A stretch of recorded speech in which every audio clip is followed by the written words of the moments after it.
everybody, to the Nick Saban Show presented by Alpha Insurance. I'm Chris Stewart, our media guest of the night. From the next round, Ryan Brown.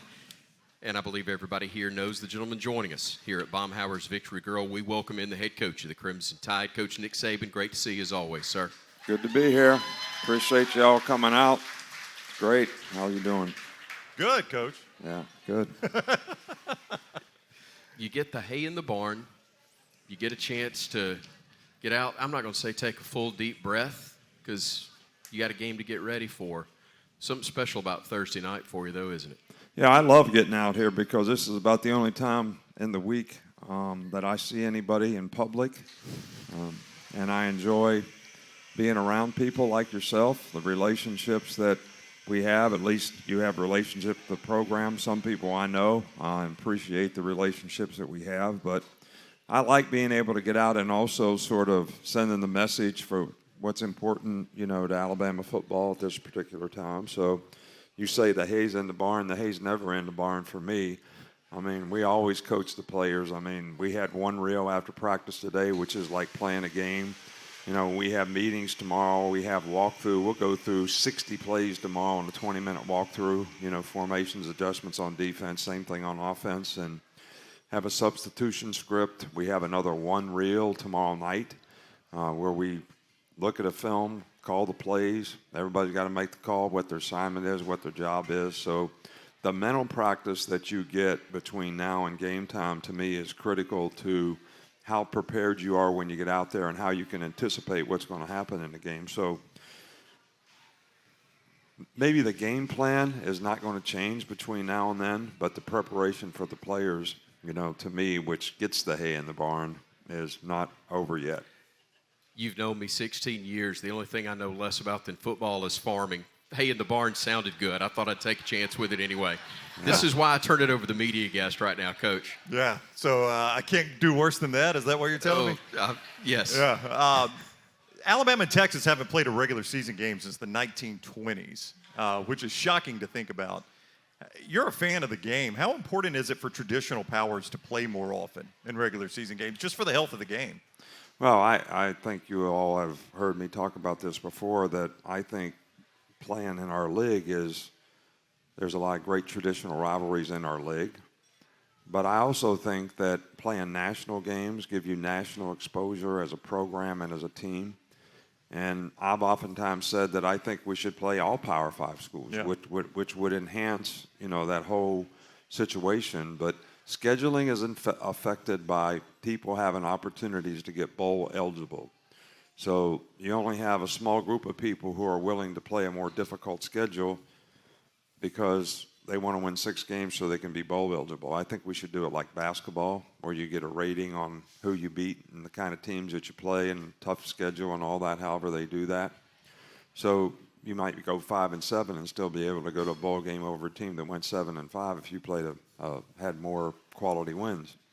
So, but that's not going to happen anytime soon. But I do think I agree with you that traditional games like this, and I think that the playoffs have added some of that. Mm-hmm. You know, some of these, you know, games that you play in the beginning of the season that we've played for many, many years have added to that. And I think it's important on a national basis to play these kind of games from a program standpoint, from an exposure standpoint. Coach, I've been in the locker room with you after ball games many times, and I've heard you talk to the team. 24-hour rule, you give them a chance to celebrate a hard-earned victory if that's the case on that particular day, but then you do turn the page to the next ball game. Walk us through the weekend aspect or schedule for your team in most game weeks, what that's like as far as getting them back together, the time you may spend reviewing what had happened in the previous game before you turn it to what happens to be next. Yeah, well, we don't really do, on Sundays, you know, our players have like an optional stretch and stride. Some guys like to lift on Sunday so they don't have to do it on Monday. But the whole idea of physical recovery is good, that you stretch and stride and get lactic acid out the day after the game, so you'll recover better. We also give players hydration tests and all kinds of other scientific measures. You know, we measure guys' speed, like during the game. Is their speed what it should be, GPS-wise? physical power gets tested throughout the course of the week. So these are things other than football. All right, so the first thing on Monday is we have a team meeting. And like I talked to the team about what we did in the game. Like there were some elements of Alabama football in the last game. You know, we played with toughness. We had good intensity. Team played physical. You know, the preparation was good. The players were ready to play. And there were some young players that couldn't take advantage of their opportunity when they got to play because they didn't prepare well. So they got in the wrong formation. We got a penalty. We got offsides. We had 6 penalties. 5 of them were after the twos went in the game. Only 1 when the other guys were in the game. So players learned that they have to prepare better to be able to take advantage of their opportunity.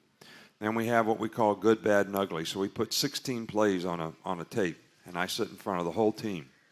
All right, good. We did this play good. Right protection, quarterback read the right guy, threw the ball, we made a good play. Next play, this is ugly. All right, so we weren't in the right gaps here. We messed up in the secondary. We didn't do the right thing. Number 9, you didn't do what you're supposed to do. So everybody's accountable in front of everybody on the team for what they did right or what they did wrong. So there's positive reinforcement for good plays, and there's some ugly plays where we make correction because the reason for this is I want players to understand that if everybody does their job and is accountable to do their job, we can have very successful plays, whether it's on offense, defense, or special teams. It only takes one guy not doing what he's supposed to do, and play doesn't work. So I can show there's 10 guys out here doing exactly what they were supposed to do. This one guy didn't do what he was supposed to do, went the wrong way. The other team ran the ball for 12 yards. So that's trying to promote the team concept. So on Monday, we put in the special teams game plan. We have a walkthrough on offense and defense for corrections as well as starting on the next team. And then we do, you know, we have about an hour-long practice for the next team. On Tuesday, we do 1st and 10, 2nd and long, goal line and short yardage. On Wednesday, we do 3rd down and 3rd down and red area. And on Thursday, we do 2-minute and 2-point plays. So in each and every one of those days, you're reviewing what you did the week before, so the day before. So that's kind of how we get them prepared. And, you know, it's a lot of work and it's hard. You know, Sure. It's hard. I mean, I don't think people understand how hard the coaches work. I don't think people understand how hard players work, you know, through the course of the week, you know, preparing for a game. So, but, you know, the measure of a team's growth is how can you maintain the momentum from week 1 to week 2 in terms of doing the things that you need to do to improve. And like I always talk about, you know, it's most difficult here because everybody has heard that we're 20-point favorites in this game, and last time we were 20-point favorites and we went to Texas, we got our ass kicked. So, you know, it's hard. Sure. Because you got to stay focused on what you need to do to improve and get better. And what you did last week is not going to help what you did this week. And every team we play, if they beat us, that's like their resurrection game. I mean, that resurrects their whole program. So, you know, and players have to understand that, and they have to understand the mental energy and intensity and ability to stay focused, whether it's in practice and preparation and getting ready for a game, so that you can go play the best. And that's what creates value for you, and that's what you should really be focused on. Coach, let's get the first question tonight. From Alabama 811, always contact 811 before you dig to know what's below. Call 811 or visit al811.com. No surprise at all, Coach. We're starting it off right, heading to Grand Bay. Pee Wee, you're up first with the coach. Hey, Coach, how are you doing, sir? I'm doing good, Pee Wee. How'd the offensive line play? They did not play very well in the beginning of the game. It seemed like they were why you think that is, types of Pee Wee? stunts What's and the stuff problem? at us that we had a little bit of trouble coming around to, but things like later in the game seems like we got that kind of squared away and did a much better job protecting. Part of the question I wanted to ask was, this week, we're facing a much larger, more physical team than what we faced last week. No doubt. So how has the emphasis been on that as far as the focus and doing things the right way so we can give Bryce a little bit more protection and not allow him to maybe take some of the hits that he took last weekend? Well, I think some good and some bad, but I don't think you can put all this on the offensive line when it comes to pass protection, if that's what you're talking about. I would agree with you that early in the game, we didn't block their movements up front very well. We didn't get very good movement up front. I think as the game went on, we did a little better job.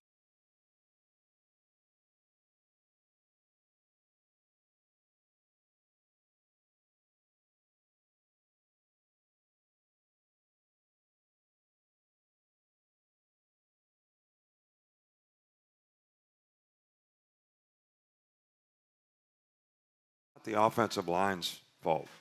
And so those are the things that we have to get corrected because we're going to see more stuff like that, especially on third down.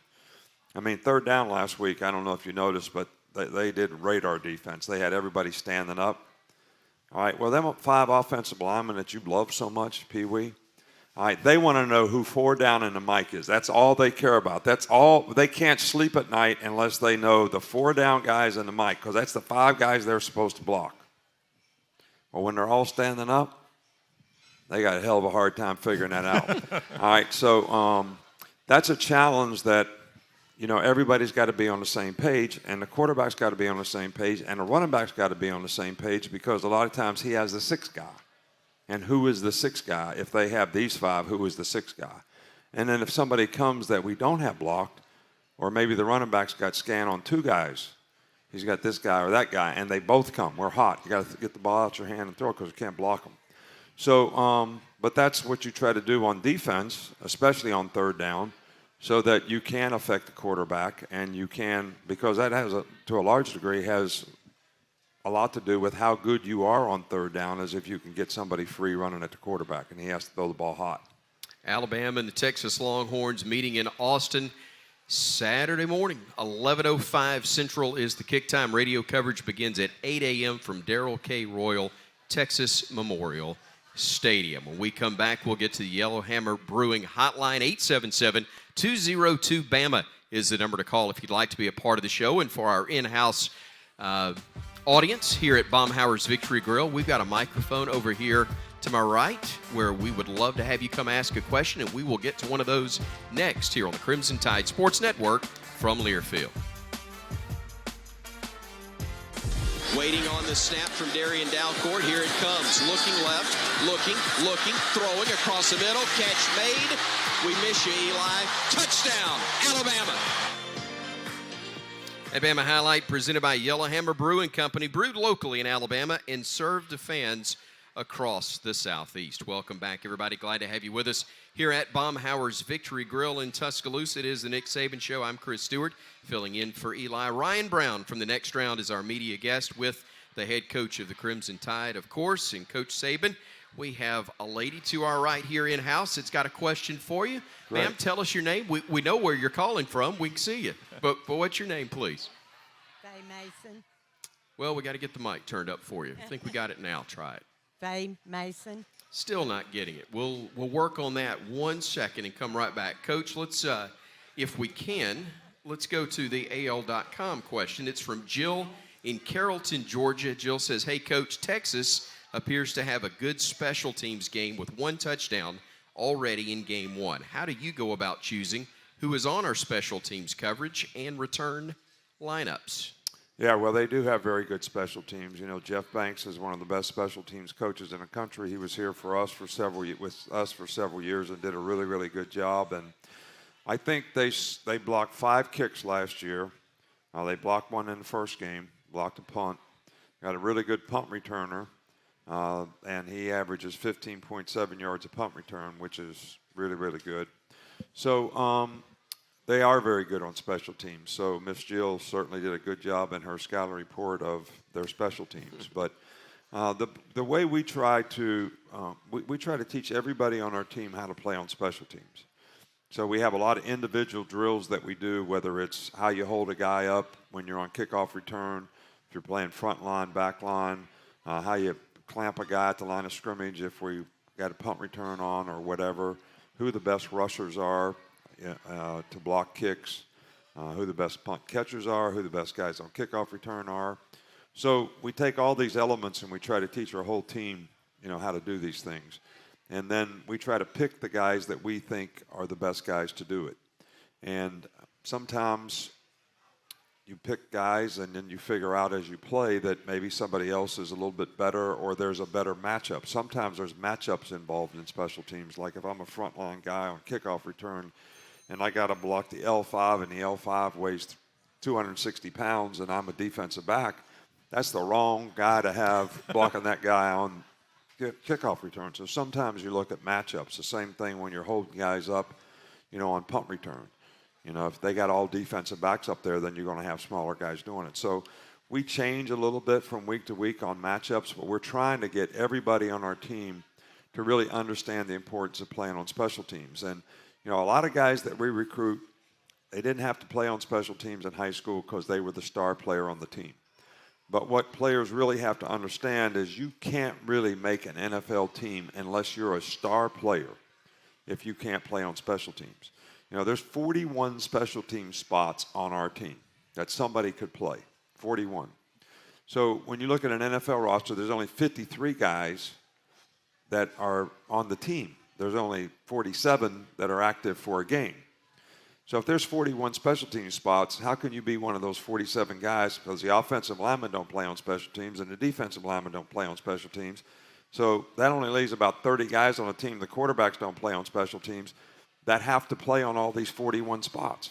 Right. So if you don't learn how to play, I'll tell a story about a player, and he was a great player, a guy I recruited. His name was Percy Snow. And he made All-American at Michigan State, started as a freshman, never learned how to play on teams because he started as a freshman. He came when we were building a program at Michigan State, and he was a star player. We won the Rose Bowl, was a first-round draft pick, goes to Kansas City Chiefs, starts there, right off as a rookie. Never learned how to play on special teams. All right, so now I'm back at the Cleveland Browns with Coach Belichick in the early 90s, and he's been playing in the league for 6-7 years. And we sign him. And we get to the last cut, and he's the fourth best linebacker on our team. And Bill says, we got to cut Percy. And I said, he's the fourth best linebacker on our team. He's the second best Mike. He's the second best Will. He could play Sam. He could play any place. And he says, but he can't play on special teams. And we can't keep a backup linebacker on our team that can't play on special teams. I says, well, what are we going to do if Pepper Johnson gets hurt? He said, we'll pick him up off the street. But we have to have guys that can play on special teams. So I tell these stories all the time to the players on our team to get them to understand the importance of when you're in college, it's as important part of your development as anything that you're a good special teams player. And, there's a lot of guys that really buy into that. There's some guys it's a tough sell, but it does create value for them in their future, even if you're a wide receiver. If you're not the number one wide receiver on your team, you got to play on special teams. You got to play gunner on punt.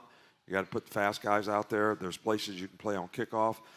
So, take like Julio Jones when he was here. He was a demon on special teams and wanted to play on them. Right. And even when he was a great player, he ran down on kickoff.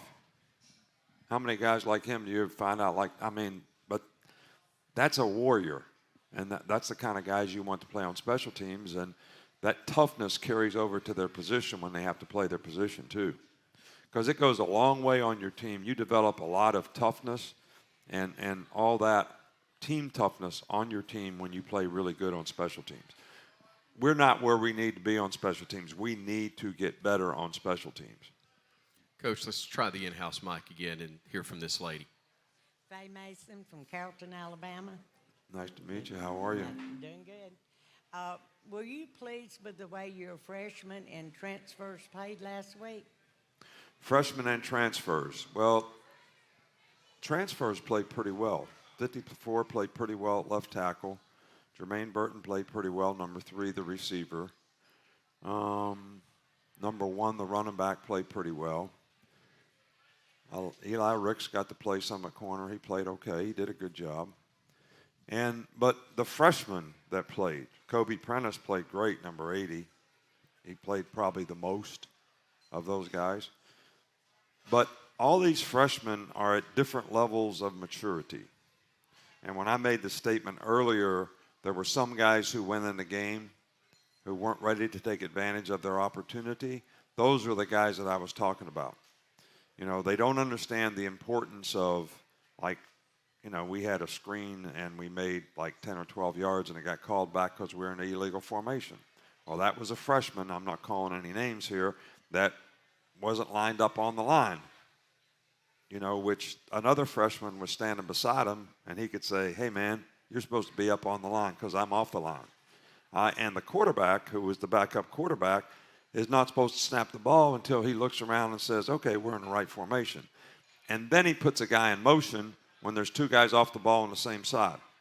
So when I say some guys weren't ready to take advantage of their opportunities, that's what I'm talking about. And when you see me going like a little upset, even though we're ahead in the game, it's because I want those guys, we want those guys to understand what it takes to go out there and play well.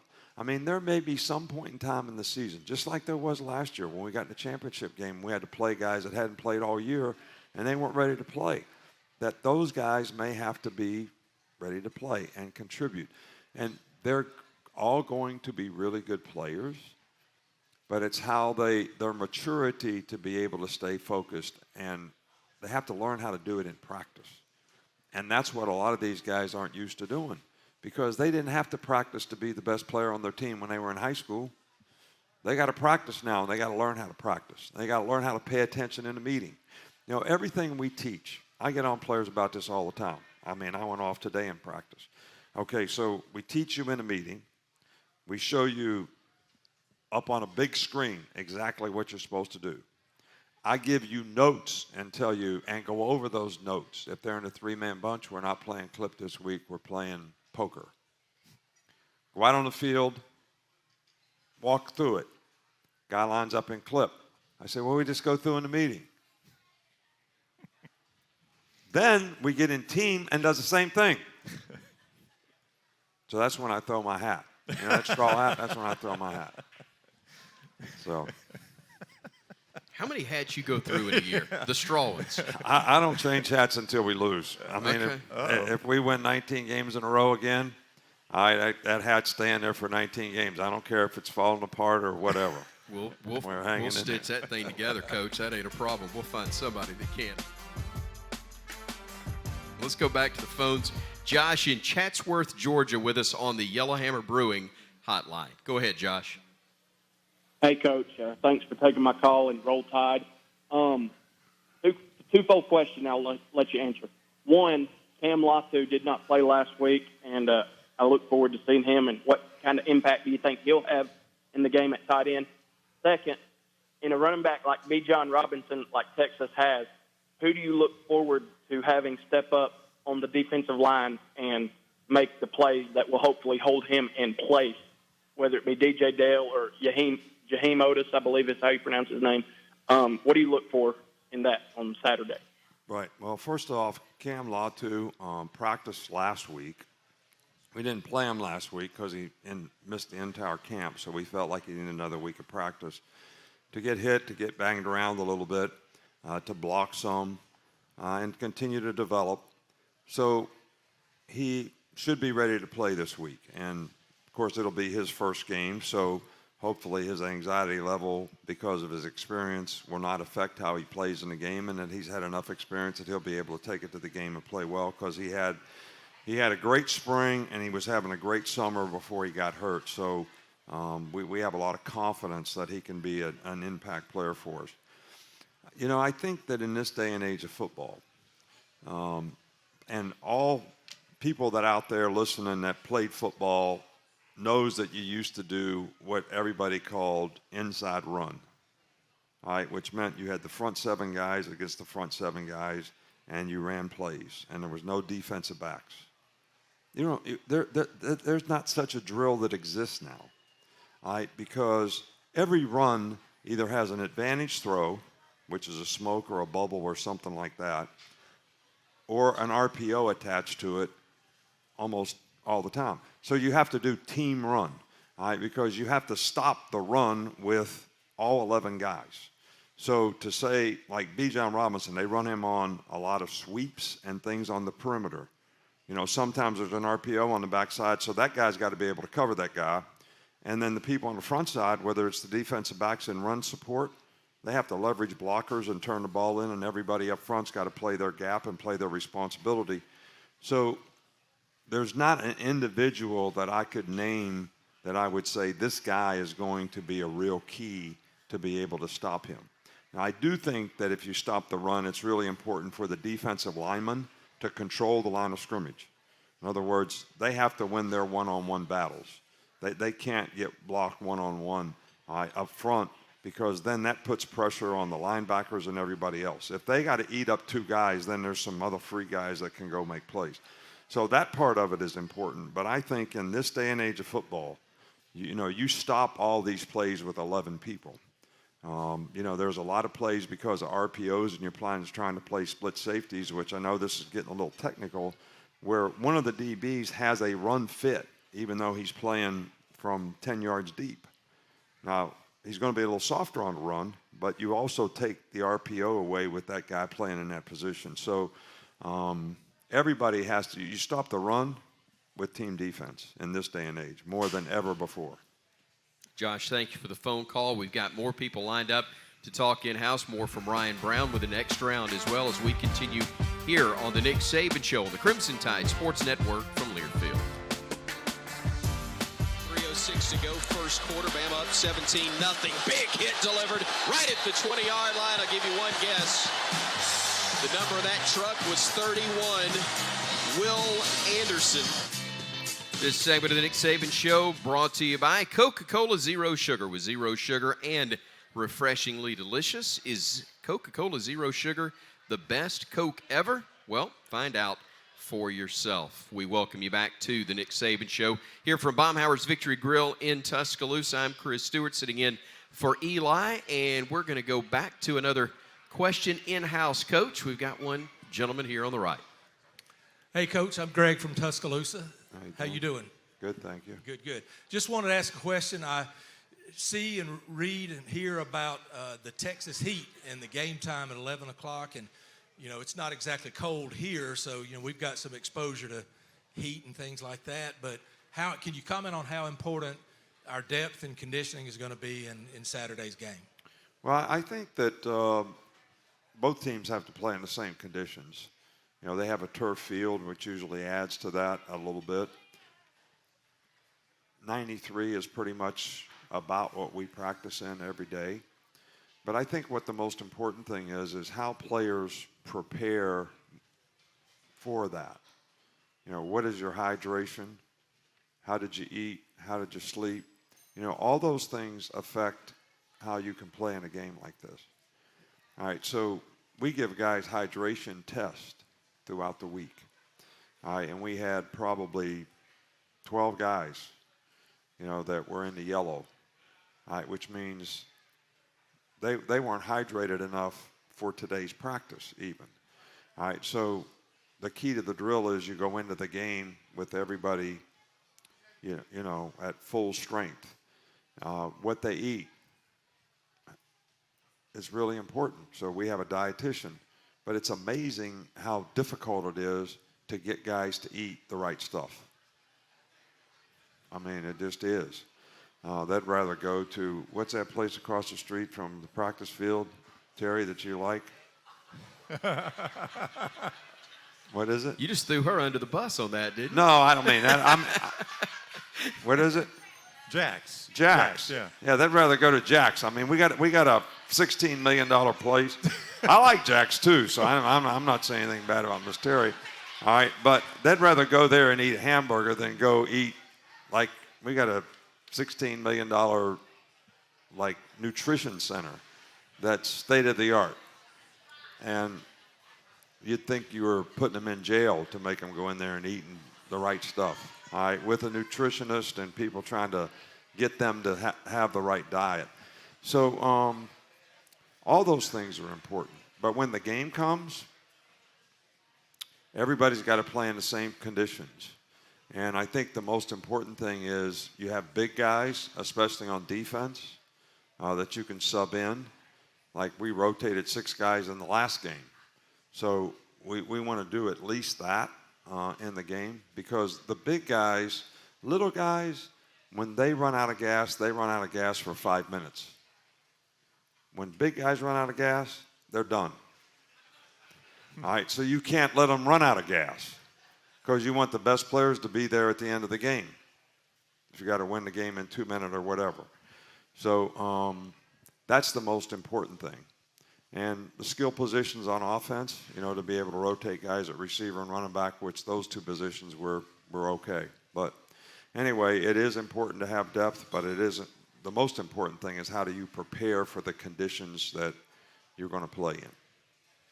Great question. Thank you so much. Coach, we've got another question from the Nick Saban Show thread at AL.com. It's from Wesley in Alexander City, Alabama. It says, hey, Coach, you have coached in a lot of historic stadiums during your career. Have you ever coached a game at Texas in Darrell Royal Stadium? Looking forward to cheering you on, as well as the Tide on Saturday.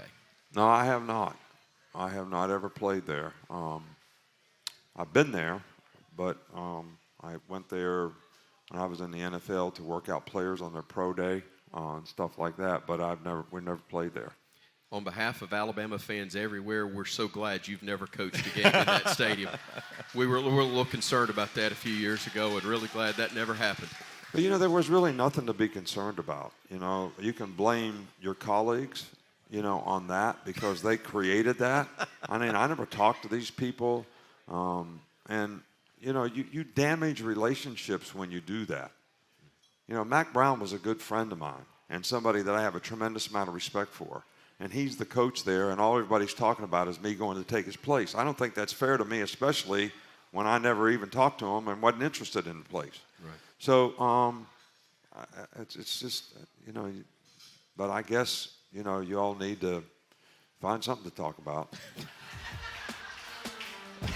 Staying at the church of what's happening now, Coach. Right. I'm staying exactly where I am. Let's go back to Ryan for a moment. Oh, after that? You okay. Take that one, Ryan. Yeah. Listen, when NIL came out, a lot of people were very critical of it, but your program seems to have handled it well. Henry To'oTo'o has a deal with our show. He's a great representative of your program. Bob Howard's here is doing a deal with some players. High Tide Traditions has launched a subscription campaign where the average fan can help out with High Tide Traditions. Why do you think it's been such a positive for your program when maybe it hasn't been with others?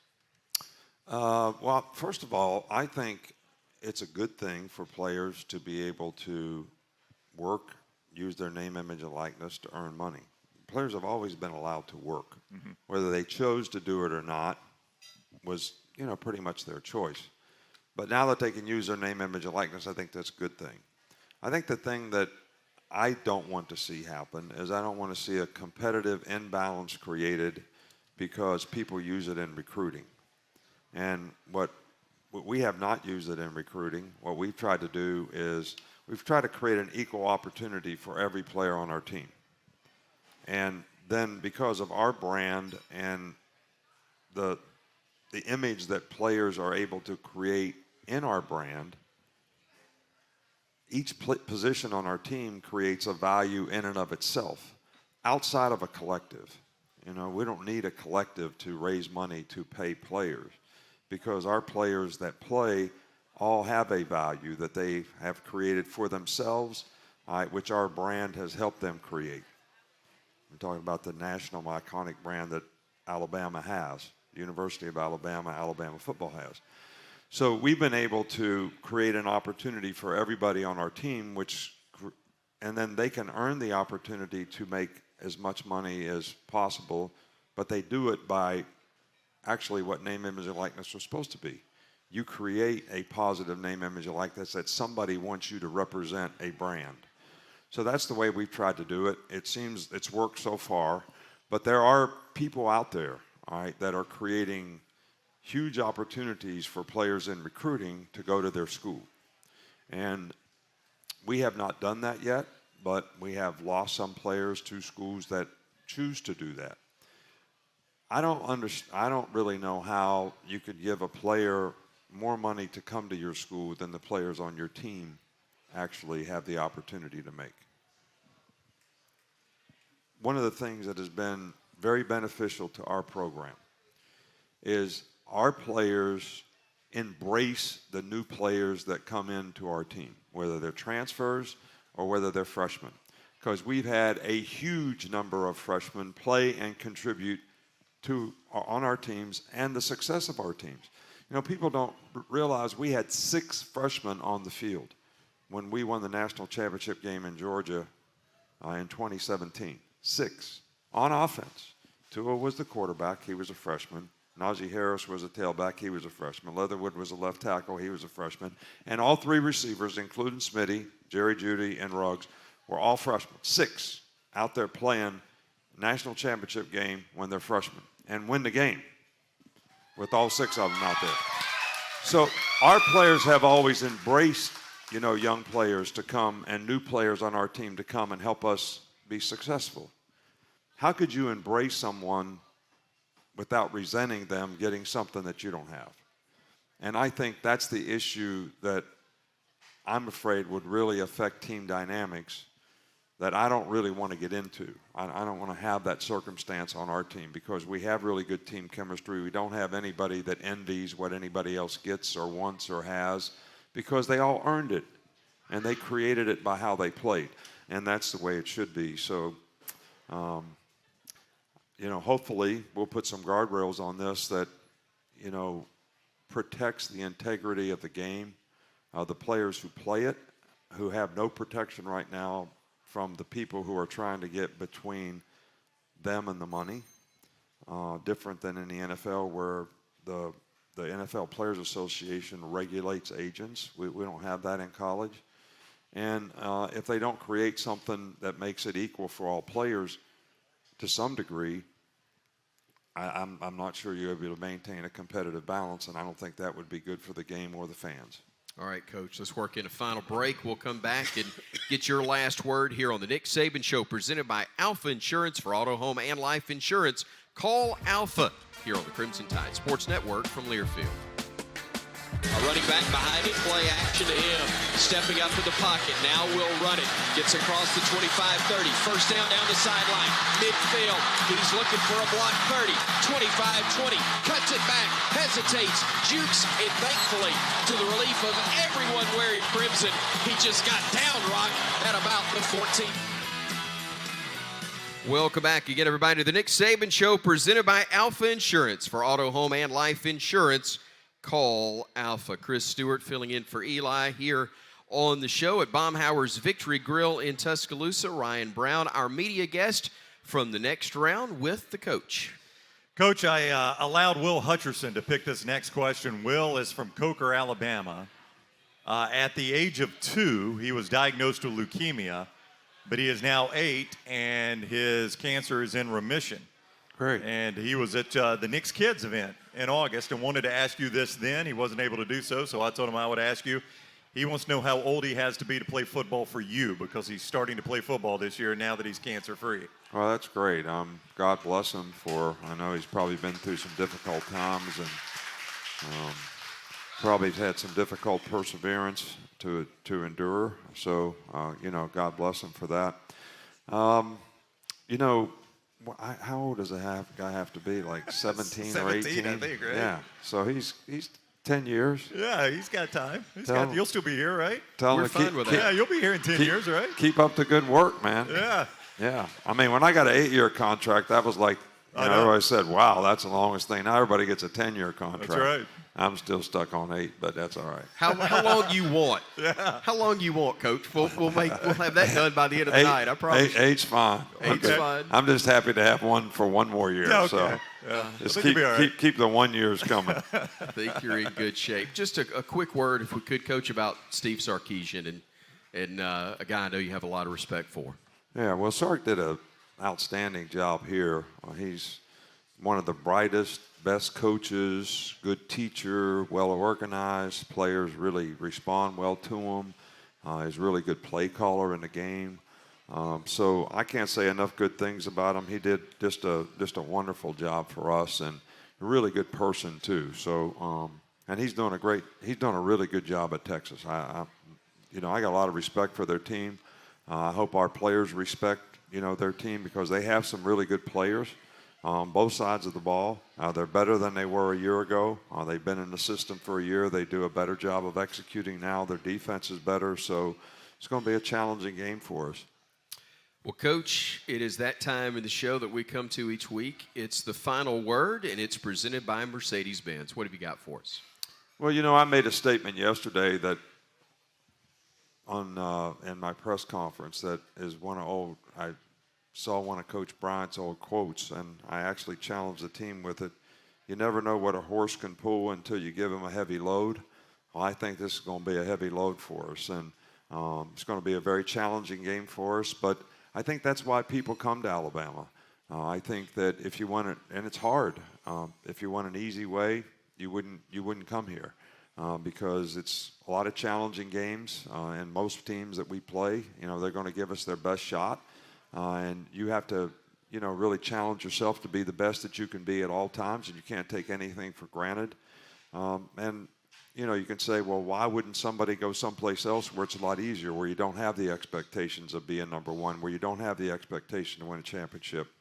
But it's the same reason people climb Mount Everest. Why would anybody ever risk their life to climb Mount Everest? I mean, it's risky. You take a lot of chances. It's very difficult because you say you climb the biggest mountain in the world on Earth. So it's the same thing and the same kind of challenge we have with our players. And a lot of the things that people think, say, and do affect that in a positive way or in a negative way. But everybody's got to have gratitude for the day that they have and not worry about what's going to happen 3 months from now or 6 months from now, but do what they can do to control what happens today. And that will affect your preparation in a very positive way. So you're not worrying about tomorrow, you're worrying about today, and what you do today will affect tomorrow, and you can worry about tomorrow, and keep building the momentum on your team so that, and your life for that matter, that you can always address the challenges that you have. So this is going to be a road game. It's going to be noisy. We're going to have to play on silent count. So there's a lot of challenges for us as a team. And it'll be interesting to see how we respond to it all. I don't think it necessarily defines our season as to what happens in this game, but it'll go a long way to telling us what kind of team we have and how we respond to the resiliency that we have in a game. And I know that we got some fans out there, and we always appreciate seeing you at the games and appreciate you coming to support the team. And I think it's always important to help the team and let them know that you're there to support them. So thank you for that as well. Coach, we always appreciate you. Thanks so much. Good luck this weekend and Roll Tide. Roll Tide. Thank you. Head coach Nick Saban with us from here at Baumhauer's Victory Grill. Again, his final word presented by Mercedes-Benz. Hey, Coach, and the Nick Saban Show presented by Alpha Insurance. Protect your cars, home, life, and business with Alpha. Get a quote or find a local agent at alphainsurance.com.